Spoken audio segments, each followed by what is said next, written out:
Russia, which included a state visit to Russia and attending the celebration marking the 80th anniversary of the victory of Soviet Union's Great Patriotic War. China has released information about the visit, and Foreign Minister Wang Yi has given a comprehensive and in-depth overview of the visit to the media. This year marks the 80th anniversary of the victory of the Chinese People's War of Resistance against Japanese aggression and the World Anti-Fascist War.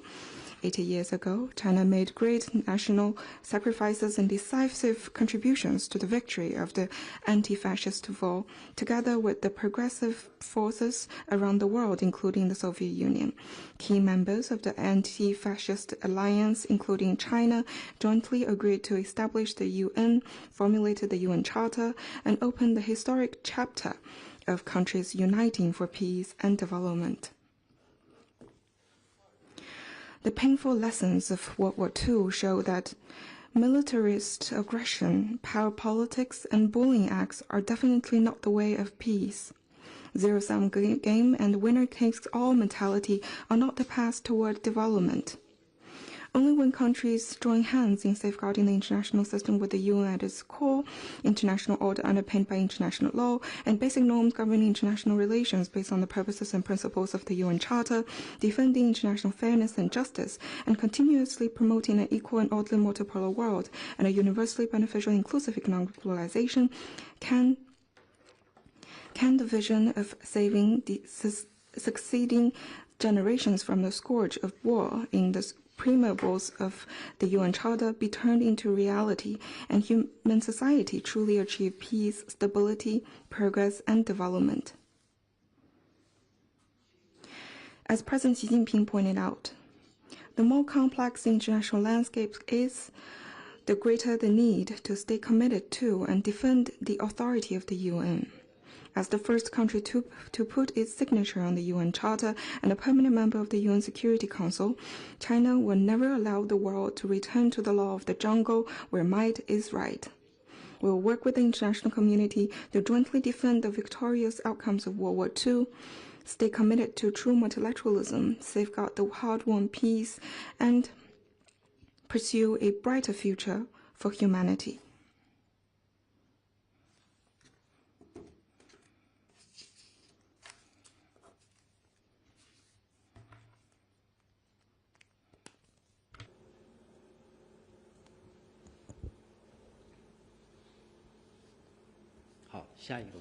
Next one, please.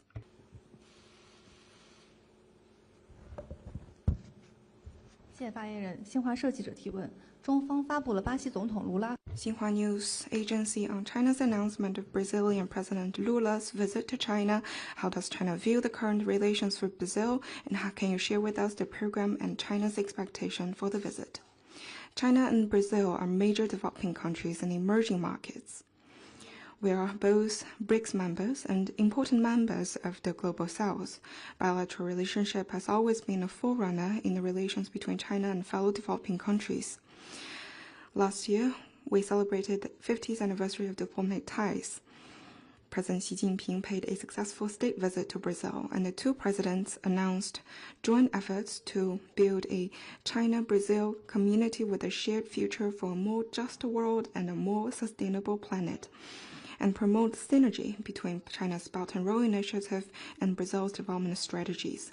China-Brazil relations have entered a new historical stage. President Lula is the leader of a major Latin American country with important influence and a seasoned statesman in the international community. This is President Lula's sixth visit to China and marks the third exchange of visits between the two presidents within 2 years. China believes that on the current international landscape fraught with changes and turbulence, this visit is important, which will add new substances to China-Brazil community with a shared future and demonstrates the firm resolve and responsibility of the two countries in leading greater solidarity and coordination among Global South countries and promoting stability and prosperity in the region and beyond. During the visit, President Lula will also attend the opening ceremony of the fourth ministerial meeting of the China Select Forum and other events. China attaches great importance to Brazil's vital role in Latin American and Caribbean affairs and stands ready to work with Brazil for new progress in building a China-Brazil community with a shared future.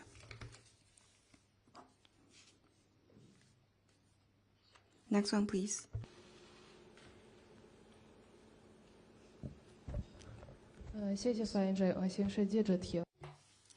RIA Novosti, Russian President Putin on the 11th proposed to restart negotiations without preconditions. What is China's comment on that?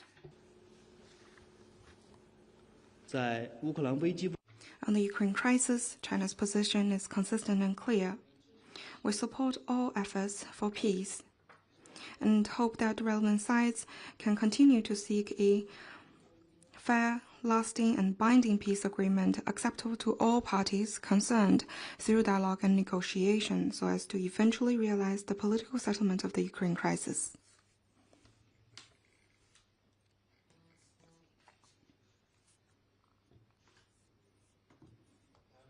Bloomberg News, we understand. 彭博社，由于中美在瑞士的谈判成果，中国将降低对美关税，降到10%，而美国也会降低对中国的关税。中方对该成果有何评论？ On the high-level meeting between China and the U.S. on economic and trade affairs, we have released information. Just now, I got the further information. The two sides just now released the joint statement reached at the meeting, which you may refer to.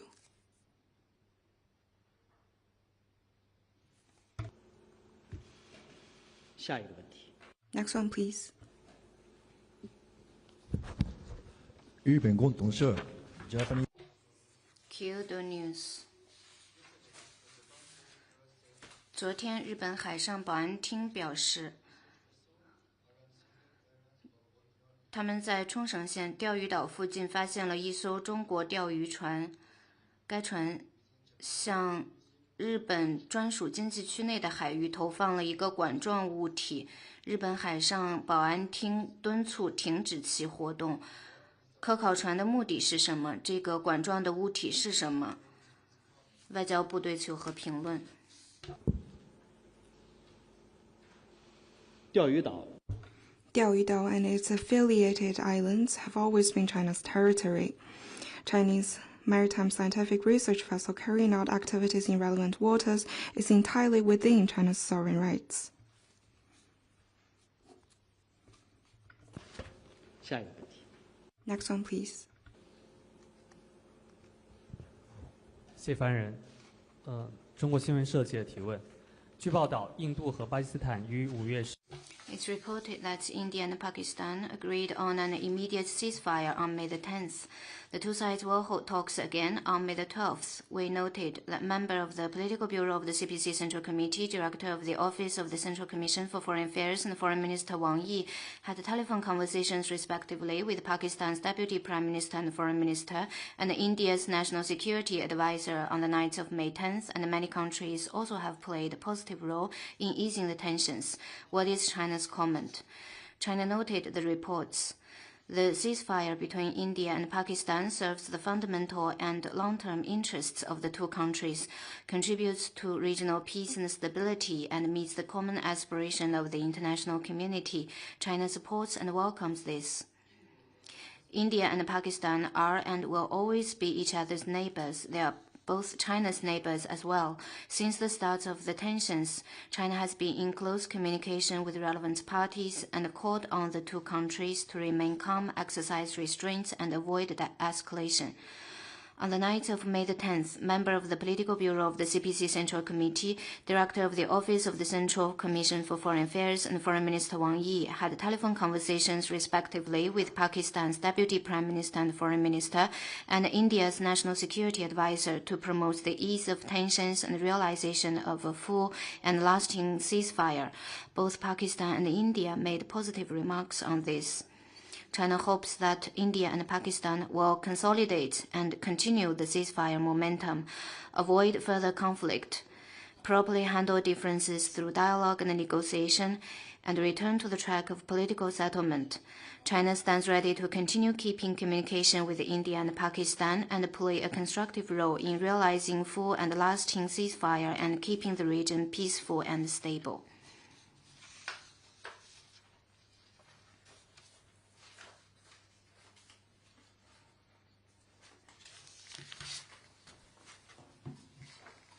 Next one, please.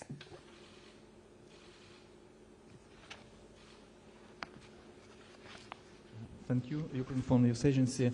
2 questions on Russian invasion of Ukraine. 乌通社，乌克兰、欧洲国家和美国提议从今天开始停火30天。目前俄罗斯方面尚未对此作出回应。那么中方如何评价有关停火30天的倡议？第二个问题，美国总统特朗普表示，他希望大国更积极地参与解决俄乌战争。他特别谈到了土耳其和中国。外交部对此有何评论？我刚才已经阐明了中方。Just now, I stated China's position on the Ukraine crisis. We support all efforts conducive to peace and hopes that relevant sides can continue to seek a fair, lasting, and binding peace agreement acceptable to all parties concerned through dialogue and negotiation so as to eventually realize the political settlement of the Ukraine crisis. We always believe that dialogue and negotiation is the only viable way out of the crisis. China stands ready to, in light of the will of the parties concerned, work with the international community to play a constructive role for the resolve of the crisis and realization of lasting peace. Next one, please. Hi, this is Bloomberg News again. 彭博社，关于中美贸易谈判，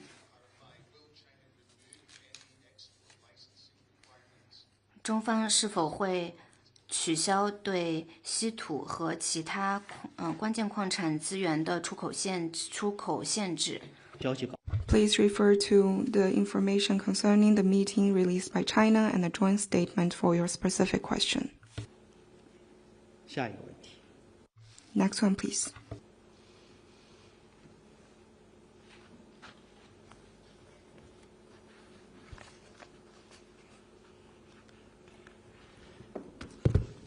谢谢发言人。中国日报记者提问：据报道，9日， China Daily on May the 9th, the Taiwan authorities made irresponsible remarks on China-Russia joint statement of CPC's contribution to war and said that the Carrot Declaration and Postman Proclamation affirmed that the ROC's sovereignty to Taiwan and that Taiwan has never been part of PRC.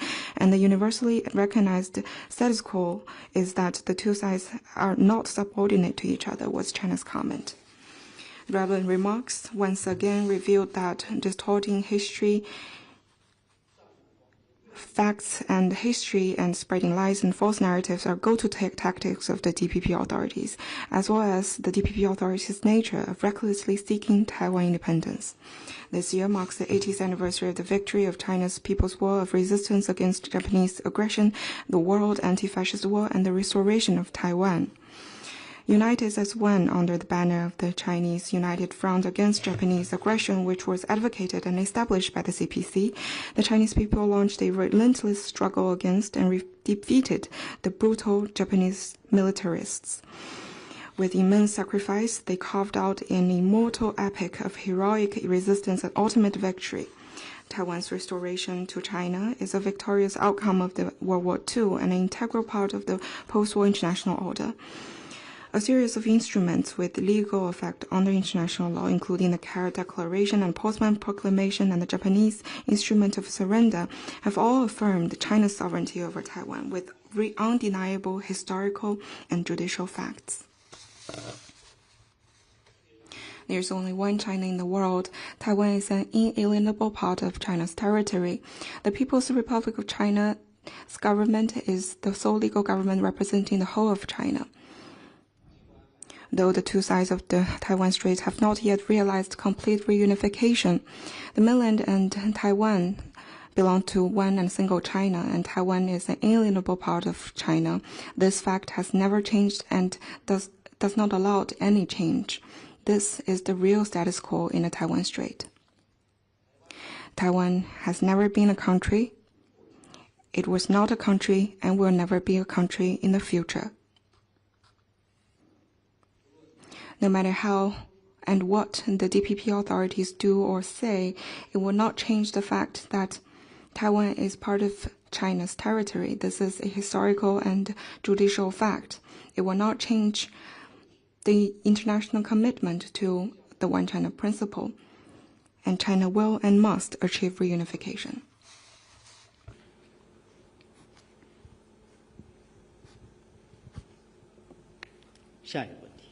Next one, please. Hi, Bloomberg again, on a separate topic.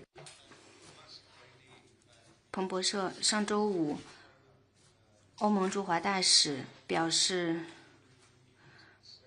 中国一直在忽视欧盟对贸易的担忧。外交部对他的言论有何评论？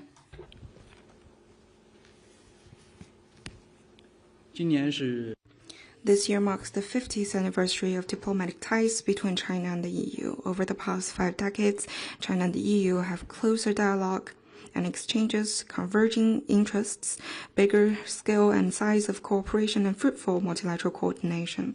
We've established more than 70 dialogue mechanisms, had in-depth communication on cooperation and concerns, reached many common understandings, and promoted the profound growth of China-EU relations. Annual trade size between China and the EU grew from 2.4 billion to $785.8 billion, up by more than 300 times. And bilateral stock investment surged from zero growth to $260 billion. Unilateral visa-free policy of China covered more than 20 EU member states. Facts show that China and the EU pursue mutual success and common development. The comprehensive strategic partnership not only benefited nearly 2 billion Chinese and European people, but also set a fine example of mutual cooperation in the globalized world. Next one, please.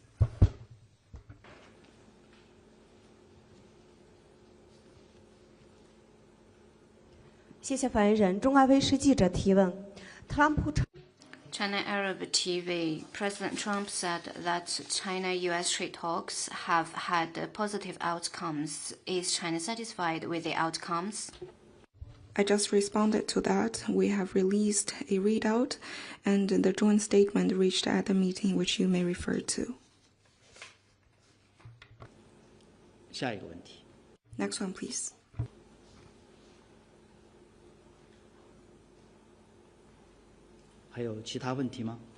Anything else?